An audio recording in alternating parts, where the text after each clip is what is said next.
He is the greatest action hero in mythology. His name is Hercules, a man tormented by a horrifying sin, driven to take on 12 impossible challenges in a quest for redemption. To us, it is myth, but to the ancients, it was reality. A legend based on an actual warrior, filled with hidden codes about the real world. This is the truth behind the myth of Hercules.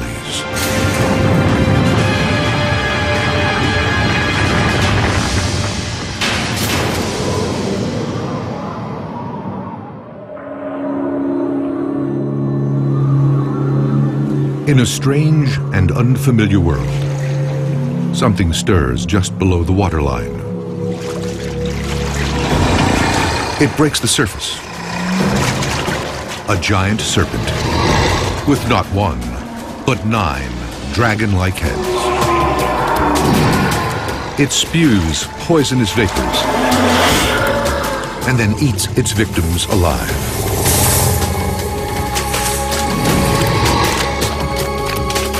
But today, the monster has met its match.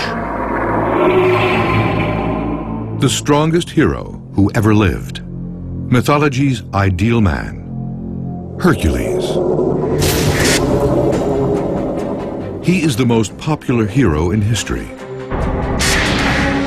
A half-god, half-mortal, with superhuman strength, who is destined to rid the Greek world of evil. But that's only the beginning of his story. Hercules was something special and at the same time extremely ordinary. He was a man of the people. He was a little bit like Babe Ruth in American mythology.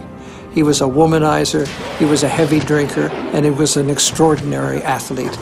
He was a little bit like a god, but he was very definitely a human being. Today, a lot of people think heroes have superhuman strength. They get the girl, they have superhuman powers, can fly through the air. It's a different conception in the Greek world. A hero is someone who has superhuman strength, but someone that has to suffer. And Hercules is the consummate hero in Greek society. He's destined to suffer more than anyone else. In his myth, Hercules confronts a legion of terrifying enemies and endures suffering on a scale no human has ever known.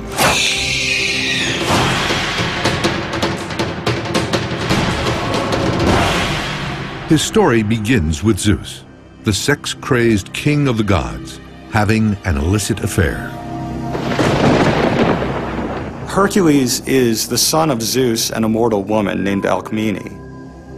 Classical mythology is loaded with stories of gods who impregnate mortal women and give birth to gods or demigods. So this demigod idea means that this person has some features that are very godly, some divine powers, but at the same time he is mortal, he can die. I suspect that the Greeks invented this idea because they wanted to reach the gods as much as possible, to create images of themselves that are closer and closer to the gods. Hercules would grow up to be Greece's model hero. But he has one powerful enemy who wants to see him destroyed. Zeus's wife, the goddess Hera. She's the queen of the goddesses, and she has wonderful beauty, she's supremely intelligent, she's mighty, but she's also exceedingly jealous because Zeus is always running after other women. Zeus fathers countless children with a variety of mortal women. And Hera hates them all. But she decides it is Hercules who must pay the ultimate price for the sins committed by Zeus.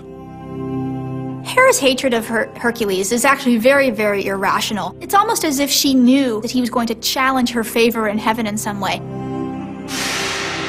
She knew there was something about Hercules that was different than the other children, and maybe she felt threatened by this. But every day of his life, he seemed to have been paying for this hatred of hers. One night, while Hercules is still a baby, Hera sends 2 poisonous snakes into his nursery.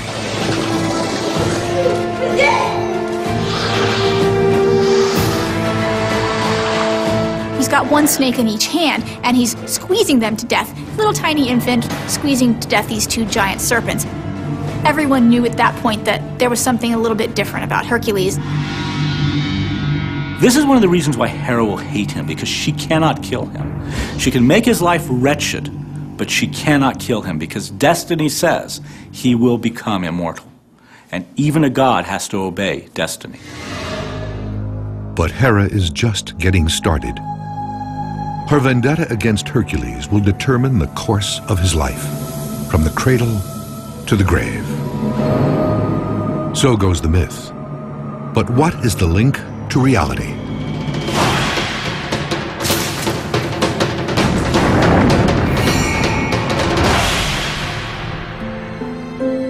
February 2004. In a Greek town called Thebes, archaeologists discover stunning evidence that sheds new light on the story of Hercules' birth. They uncover a buried temple beneath an ordinary residential lot. In its center are the remains of an altar. Around the altar are hundreds of ceramic vases and small statues. They all portray one thing: Hercules. After the discovery, researchers linked the findings to a 2,500-year-old text that describes a mysterious house of Hercules at Thebes, just outside the gates of the ancient city. The description and the site match perfectly.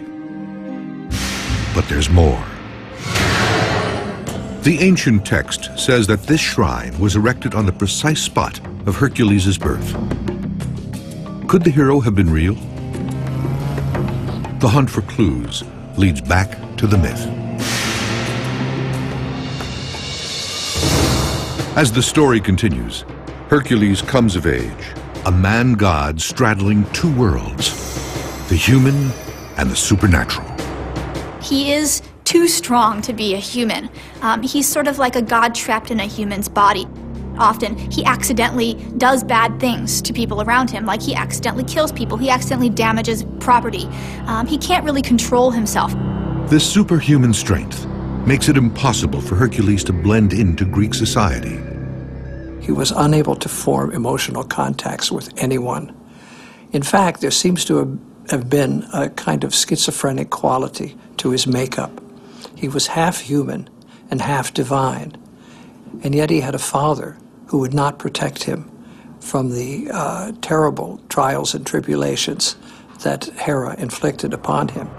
He was left alone, suspended between heaven and earth, and having nowhere to go.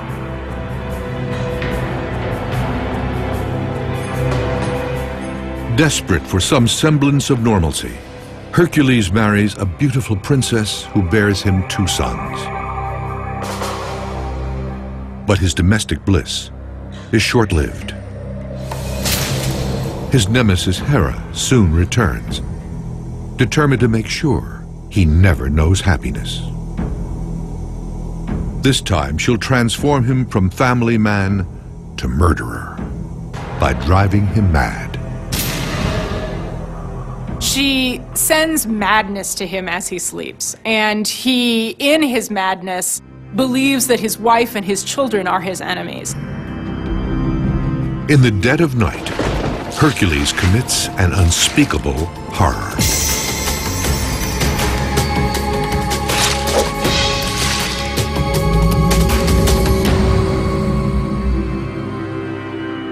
When Hercules wakes up from this madness, from this ravenous madness,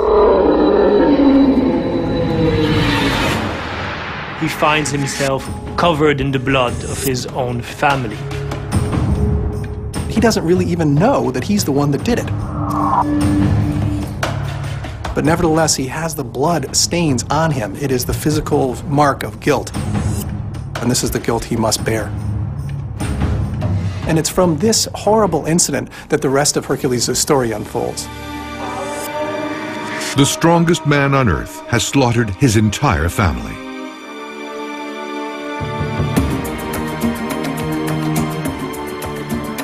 When his blind rage subsides, it is replaced with intense remorse.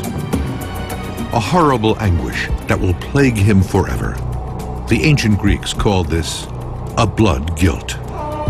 In antiquity, a blood guilt was understood to be a kind of curse that clung to you from the blood of the person whose murder you were involved in. This is a little bit like a kind of Christian penance, where you do certain good acts on the earth in order to make up for bad things that you might have done. From here on, he's going to have to try to get rid of this stain of blood guilt from this horrible act. This is the very pivot of Hercules' whole life.